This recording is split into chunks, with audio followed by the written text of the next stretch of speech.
नमस्कार मंडळी, मी रुपाली तुमचं स्वागत करते आजच्या एका नवीन ब्लॉगमध्ये. अपेक्षा करते तुम्ही सर्व ठीक असाल, स्वतःची काळजी घेत असाल.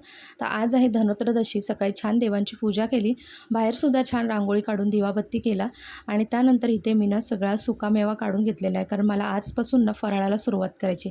तर माझा फराळ इतका लेट का झाला तुम्हाला पुढे मी ब्लॉगमध्ये सांगेनच. म्हणजे यावर्षी दिवाळी माझ्यासाठी अशी काही असेल याची मी अपेक्षाच केली नव्हती, पण असो, प्रत्येक गोष्ट काय प्लॅन केल्यासारखी होत नाही. कधी-कधी अनप्लॅन गोष्टीसुद्धा आपल्या आयुष्यात येत असतात. तर पुढे ब्लॉगमध्ये मी तुम्हाला सांगेनच. तर आजपासून मी फराळाला सुरुवात करणार होती.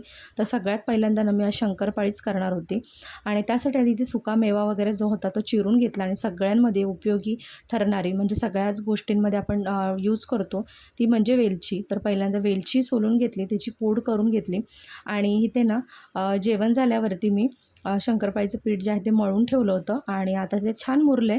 तर आता त्याच्या मी शंकरपाळ्या करायला घेणार आहे. अगदी सोपी पद्धत आहे आणि यावेळेला पीठ थोडंसं मी सॉफ्टच मळलेलं आहे, कारण खूप जास्त आपण घट्ट पीठ मळलं ना तर शंकरपाळ्या कडकसुद्धा होतात. तर छान मी तुपामध्ये, पाण्यामध्ये आणि पिठी साखरेमध्ये छान मिक्स करून मग त्याच्यामध्ये पीठ टाकून हळूहळू ते मळलं होतं. यावेळी मी रेसिपी काही डिटेलमध्ये शेअर केली नाही, कारण माझ्याकडे वेळ फार कमी आहे. धनोत्रयोदशी आणि उद्याचा रविवार म्हणजे 2 दिवसात मला हा फराळ सगळा आवरायचा होता, कारण सोमवारी आपली पहिली दिवाळी म्हणजे छोटी दिवाळी आपण म्हणतो ज्याला नरक चतुर्थी होती, त्यामुळे मला हा सगळा फराळ लवकर आवरायचा होता. तर आता तुम्हाला मी सांगते की काय झालं म्हणून. तर मी जे खूप दिवस झाले मला थोडीशी माझी तब्येत बरी वाटत नव्हती. मी व्हिडिओमध्ये पण तुमच्यासोबत शेअर करायची की मला थोडं बरं वाटत नाही वगैरे, चक्कर वगैरे येत होती आणि थोडंसं लो फील होत होतं मला. BP थोडासा लो होत होता. या सगळ्या गोष्टी माझ्यासोबत होत होत्या, पण मी त्या निग्लेक्ट करत होती आणि मग त्याचं असं झालं की माझा HB लेवल जो होता तो खूपच कमी झाला आणि त्यामुळे मला खूप जास्त त्रास झाला. मला डॉक्टरच्या फेऱ्या घालाव्या लागल्या आणि यामध्येच माझा बराचसा वेळ गेला. म्हणजे दिवाळीचं मी क्लिनिंग केलं आणि त्यानंतर सतत माझ्या डॉक्टरच्या फेऱ्याच चालू होत्या.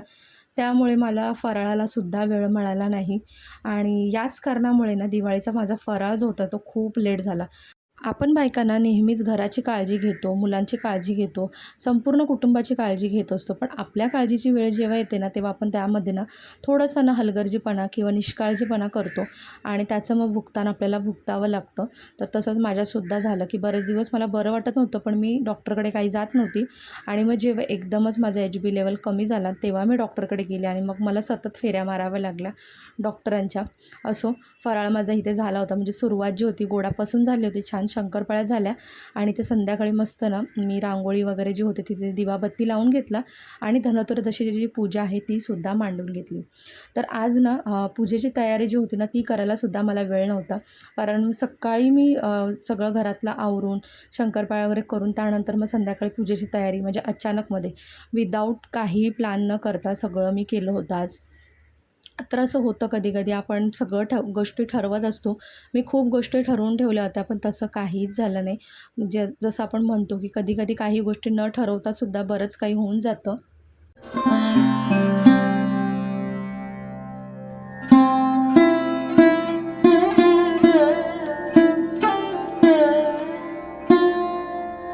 जसं जमलं तशी पूजा मांडून घेतली आणि यमदीपदानसुद्धा केलं.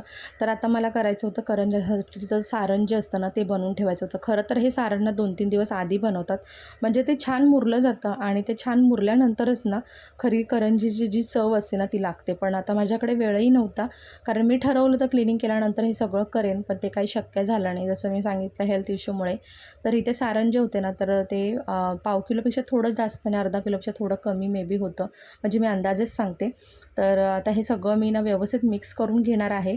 त्यानंतर मग डब्यात भरून ठेवणार आहे आणि हे छान मिक्स करून घेतलं की ते छान मुरलं जातं. म्हणजे रवा जो आहे साखरेमध्ये सगळ्यामध्ये गोष्टींमध्ये छान मुरला जातो आणि मग सारण जे आहे ते खूप जास्त सुकं होत नाही. म्हणजे तुम्ही कधी-कधी पाहिलं असेल की सारण केलं आणि लगेच आपण करंज्या करायला घेतल्या तर ते सारण सुकं असतं आणि ते पटकन म्हणजे सरकून जातं आपल्या करंजीमधून. पण हे सारण जर 2-3 दिवस आधी तुम्ही करून ठेवलंत तर ते छान मुरलं जातं आणि एक पकडसुद्धा छान येते त्याला आणि करंजीमध्ये ते व्यवस्थित राहतं. तर इथे मी आता सारण जे आहे ते मिक्स करून घेतलं आणि थोडं हाताने पण चोळून घेतलं, म्हणजे काय होईल ते एकजीव होईल. कारण माझ्याकडे वेळ नाही आहे. उद्या मला हे करंज्या ज्या आहेत ते सकाळी पहिल्यांदा बनवायचे आहेत आणि बाकीचा फराळ जो आहे तोसुद्धा मला इथे आवरायचा होता. तर यावर्षी दिवाळीला खूप गोष्टी ठरवल्या होत्या, खूप काही करायचं होतं, पण सगळं राहून गेलं. असो, आता जसं आहे तसं आपण सेलिब्रेशन केलं पाहिजे. म्हणजे जे आहे त्याच्यामध्ये समाधान मानून आपलं पुढचं पाऊल जे आहे ते उचलायला पाहिजे. तर उद्या मला म्हणजे रविवारी मला ना 2-3 फराळ बनवायचे होते अजून. आणि यावर्षी फराळाचं प्रमाण खूपच जास्त कमी केलं होतं. म्हणजे सगळा पाव किलो, अर्धा किलोच्याच मेजरमेंटमध्ये मी फराळ करणार होती. तसं पण घरी फराळ कोणी जास्त खात नाही. जास्त करून आमच्याकडे करंज्याच खाल्ल्या जातात. मुलांना, मिस्टरांना, मला. आम्हाला सगळ्यांना चहासोबत करंज्याच सगळ्यांना आवडतात. पण करंज्याच बनवायला खूप जास्त मेहनत लागते. तर इथे मी अर्धा किलोच्याच करंज्या उद्या बनवणार आहे आणि मग बाकीच्या ज्या करंज्या आहेत त्या नंतर बनवेन, जसा मला वेळ मिळेल. कारण पहिल्या दिवशी म्हणजे नरक चतुर्थीच्या दिवशी देवाला नैवेद्य दाखवला जातो आणि लक्ष्मीपूजनाला सुद्धा नैवेद्य दाखवला जातो आणि त्यानंतर जो फराळ आहे ना, आपण कोणाला द्यायचा असतो, नातेवाईकांना वगैरे, तर तो दिला जातो. तर त्यासाठी आधी फराळ आपला कंप्लीट असणं गरजेचं आहे. म्हणूनच मी म्हटलं, की उद्याच्या दिवसामध्ये मला 2-3 गोष्टी तरी करायच्या आहेत. आणि गंमत अशी झाली तुम्हाला सांगते, की दुसऱ्या दिवशीचा जो व्हिडिओ होता ना संडेचा, तर तो मी शूट करायला घेतला. पण झालं असं, की कोणताच व्हिडिओ जो होता ना, तो मला ना मोबाईलमध्ये सापडतच नव्हता. आता मी ह्या गोष्टीवर हसू, की काय करू आणि मला काहीच कळत नव्हतं. म्हणजे मी बऱ्याच करंजी करतानाचा व्हिडिओ शूट केला होता, त्यानंतर चिवडा करतानाचा, त्यानंतर मी लाडू करतानाचा व्हिडिओ शूट केला होता. पण कसलाच व्हिडिओ मला ना माझ्या गॅलरीमध्ये सापडला नाही. फक्त एकच छान जी क्लिप होती ना, तीच मला फक्त सापडली आणि ती क्लिप कुठली होती ती सांगते. तर लोलो माझ्यासोबतनं करंजी बनवत होता. तर ती फक्त एकच क्लिप मला माझ्या मोबाईलमध्ये सापडली. बाकीच्या ज्या क्लिप्स होत्या ना, कुठे गायब झाल्या मलाच काही कळलं नाही. अगदी जादू म्हणावी ना, तशी जादू झाली. असो, आजचा व्लॉग जो आहे तो मी इथेच एंड करते. आय होप तुम्हाला आजचा व्लॉग आवडला असेल. कसा वाटला मला नक्कीच कॉमेंट सेक्शनमध्ये सांगा. बाय.